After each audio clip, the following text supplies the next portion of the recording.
Hi, I hope you're well. Today is the 5th of November. It's a Sunday. It's about 4 o'clock now, and I feel like I have already recorded this because I spent today recording my 7-day challenge called Get Out of Your Own Way. And I just want to take a few minutes to talk about it because I believe it is so incredibly helpful. Basically, if you want to take what I am doing to the next, like what I'm teaching you to the next level, then I highly recommend Get Out of Your Own Way. It's only $29. It's so good. I made it today. But anyway, I'll just give you a brief update on what I've been doing. Actually, that's basically all I have done today. So I woke up at about 7:30. Steve left for work at about 6. So I slept in, and 7:30 for me to sleep in. I feel like that's pretty sad. It's just so bright in our room. It's like this room, and we have those blinds, and they just don't block out any light. So it's not really, I guess part of it is that I'm just in a habit of waking up early, and my body's used to that. But part of it is it's so bright, and the dog next door was barking, and I just couldn't stay asleep. So I woke up, had my breakfast smoothie, and then what did I do after that? I did a bit of self-coaching scholars. I meditated for 10 minutes. I listened to a great interview yesterday with Tim Ferriss. It was on his podcast. The interview was with a woman named Sharon. I can't remember her surname. She was talking about meditation and just different things, and it was really good. And I was like, And she was talking about how meditation, so often we feel like we fail at meditation because our expectations aren't aligned with what it actually is. So meditation, so many people think it's that we have to stop thinking, but really meditation is the practice of bringing your focus back, getting back, like focusing again. So in a sense, the more distracted you are, the more opportunities you have to build that focus muscle. And I really like that analogy, and that bringing your focus back to your breath or whatever it is that you're focusing on is the practice. It's not the not thinking or the focusing that's the practice, it's the bringing it back that's the practice. And in Headspace, which I use for my meditations, at the end of that, or towards the end, the last few minutes, he always says to let your mind wander. It's always so funny because before he says that, my mind's just everywhere. And as soon as he's like, let your mind wander a bit, I'm just so much more focused. And then he says, and bring your attention back. So it's really, if you've been thinking about meditation and you've had the expectation that you need to stop thinking, that's not what it is. And they were really talking about how it's the daily repetition that is really what helps, more so than a certain amount of time. Though she was saying 10 minutes is a good amount of time, anything less, and because the first few minutes you're often really fidgety and not as good at bringing the focus back. So it's really 10 minutes, and you can at least have a few minutes of being in that deeper level. But yeah, I really enjoy meditation. I don't enjoy actually doing it, though. I just can feel it when I have been doing it, that I'm just less reactive. I feel more together, and when I'm not doing it, I just really notice. So did that, and then I did a little bit of self-coaching scholars. And then I have basically been updating this 7-day challenge all day. So previously this used to be a free challenge, and it's gone through quite a lot of iterations. So initially it was a live challenge that I did the very beginning of this year, and we did it in the Smart 20s Facebook community, which only had about 150 members at the time. Now there are 1,600 of us at least, and every day I get more and more requests of people to join, which is always so exciting. So that was what it was. And then it was an email challenge, and then I updated the email challenge, and then I decided to make it a paid challenge for $29 and took it off the emails and put it into an online platform and created a better workbook and did different things to make it much more valuable. And I think having it in the course format was so much better. And then in the last week or so, I've just really wanted to make sure that that challenge is as helpful as it can possibly be. So this morning I've given myself today to update the course or the challenge. So this morning I was just kind of thinking because I've learned so much as well about perfectionism in the last month particularly, and I know so much more about it now than I did at the beginning of this year, and I really wanted to make sure the challenge reflects that. So I really just brainstormed everything I know about perfectionism, what I think are the essentials, what have been the pivotal things that have really helped me make progress. A lot of the things I talk about in the challenge, because it's so new, I haven't really put in a solid place anywhere else. But I really wanted to make this challenge for people who watch my videos, who listen to my podcast, my blog, but want to take it to the next level and really want to apply it to their life and have a really clear, solid way to do that. So in the challenge, I've made it all videos, which is why I was saying I feel like I've already filmed this today.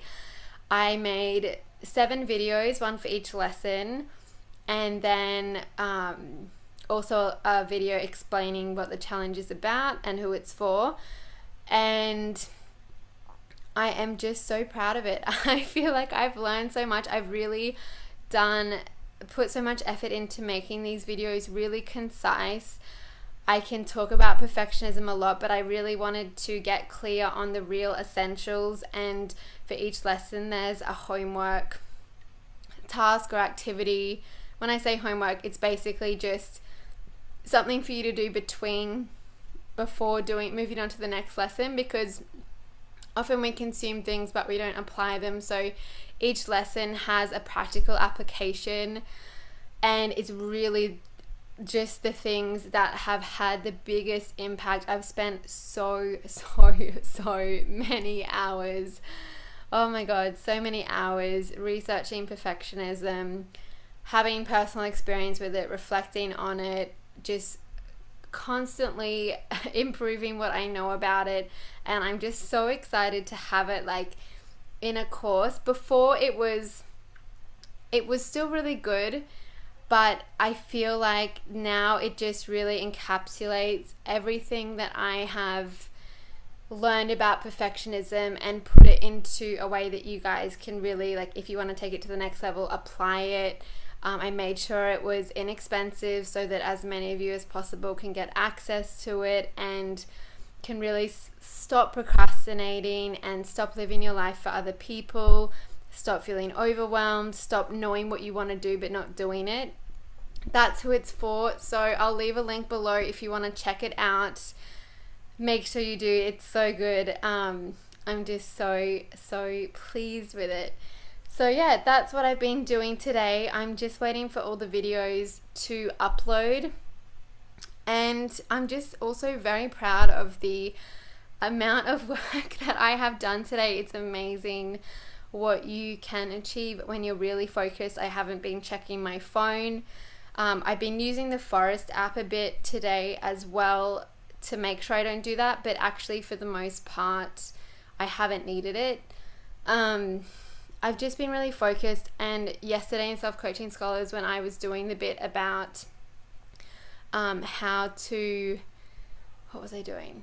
Being the entrepreneur / the boss versus being the technician / the employee, and just the expectations I would have for myself as an employee and the expectations I would have of my boss if I was that employee, just being really true to that, and today really acting like I would want an employee to act for me, that being focused, not, oh, I didn't feel like doing that, or, oh no, I decided to go on Instagram instead.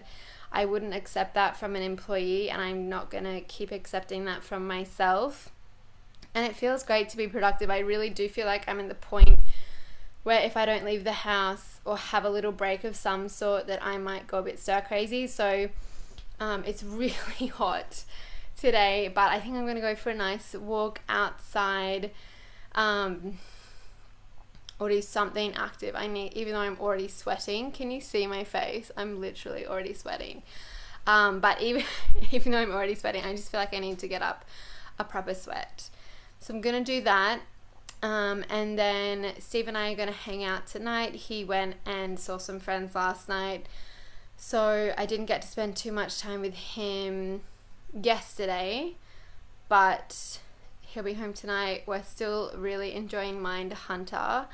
It's a bit graphic, the photos they show of the crimes, but they don't show them for long, and I can literally, whenever I see them whipping out a photo now, I immediately just cover it because they're graphic. But really good show, really interesting if you're into psychology. So yeah, that's basically it for today. Also, kudos to me because I haven't touched my hair once, I don't think.